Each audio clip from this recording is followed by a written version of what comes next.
Migraine से निजात पाने का टोटका। उर्दू टिप्स बाय अदील को सब्सक्राइब करिएगा।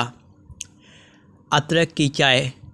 अदरक सर दर्द से निजात के लिए एक बेहतरीन चीज़ है जो सर में जाने वाले खून की शरियानों की सूजन को कम करके सर दर्द से निजात देती है। अदरक के 3 टुकड़ों को 2 कप पानी में डालकर आधा घंटे तक ढक कर रखें और फिर इसे चाय की शक्ल में तैयार करके इस्तेमाल करें। Number 1 Urdu tips by Adeel. Number 2 पानी में मस्टर्ड पाउडर मिलाकर डुबोएं। पैर डुबोएं। पाँव में गर्दिश करता खून अक्सर सर की शरियानों में खून का बहाव कम कर देता है, इसलिए बाथ टब में नीम गर्म पानी में मस्टर्ड पाउडर मिलाएं और आधा घंटे के लिए पाँव टब में डुबो दें ताकि खून की गर्दिश मामूल पर आ जाए। नंबर 3 लाइक कर दीजिएगा। शदीद सर दर्द की एक वजह पानी की कमी भी होती है।